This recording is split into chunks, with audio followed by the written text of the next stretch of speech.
আসসালামু আলাইকুম viewers, welcome to Tamanna's kitchen. চলে আসলাম নতুন আরও একটি রেসিপি নিয়ে। আজকে আমি আপনাদেরকে তৈরি করে দেখাবো শুধুমাত্র ডিম আর আটা দিয়ে খুবই মজাদার আর দেখতেও খুবই সুন্দর একটি পিঠার রেসিপি।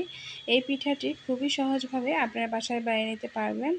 আর বাসায় যখন হঠাৎই মেহমান চলে আসে, ঝটপট এই পিঠাটি বা বিকালের নাস্তায় আপনারা এই পিঠাটি বানিয়ে নিতে পারেন। তাহলে চলুন ভিউয়ার্স, রেসিপিতে যাওয়া যাক। তো প্রথমে একটি মিক্সিং বল নিয়ে নিয়েছি, এর মধ্যে আমি একটি ডিম দিয়ে দিয়েছি আর এখানে আমি হাফ কাপ পরিমাণে চিনি অ্যাড করেছি। আমি চিনির পরিমাণটা একটু বেশি দিয়েছি, আপনারা চাইলে আর একটু কমিয়ে দিতে পারেন।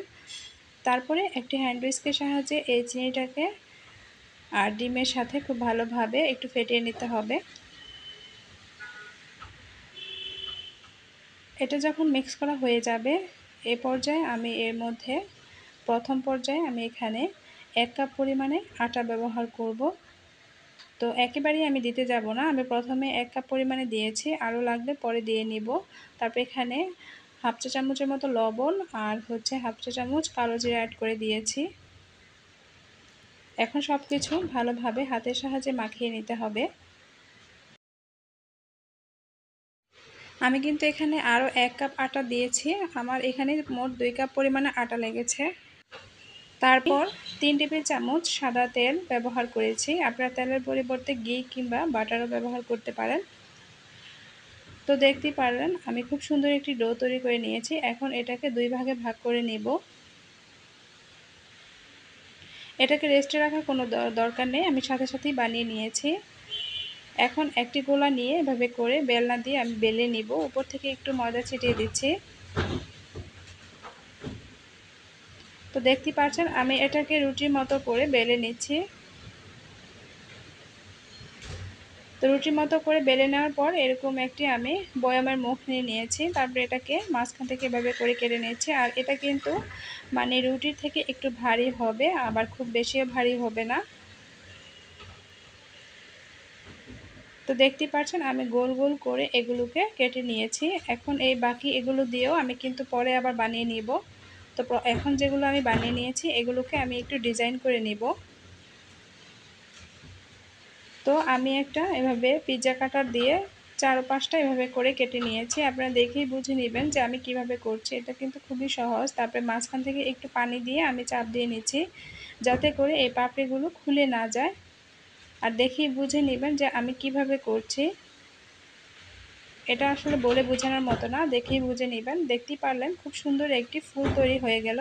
আপনাদের সুবিধার্থে আমি আরেকটি করে দেখাচ্ছি। আমি আবারও পিৎজা কাটার দিয়ে 4-5টা এভাবে করে কেটে নিয়েছি। তারপরে মাঝখান থেকে একটু পানি দিয়ে দিব, যাতে করে এই পাপড়িগুলো খুলে না যায়।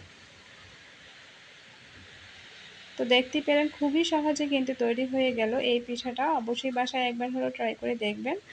আর এটা দেখতেও যতটা সুন্দর, খেতেও কিন্তু মাশাআল্লাহ খুবই মজা। তো আমি একইভাবে সবগুলো বানিয়ে নিয়েছি, দেখতেই পাচ্ছেন। এখন আমি এগুলোকে তেলের মধ্যে ভেজে নেব।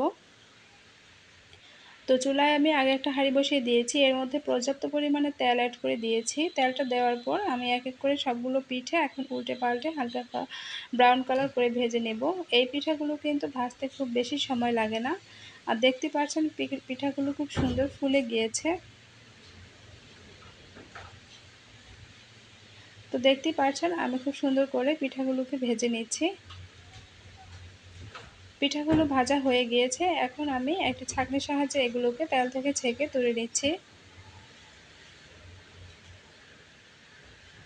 তো দেখতেই পাচ্ছেন আমি সবগুলো একইভাবে তুলে নিচ্ছি পিঠাগুলো।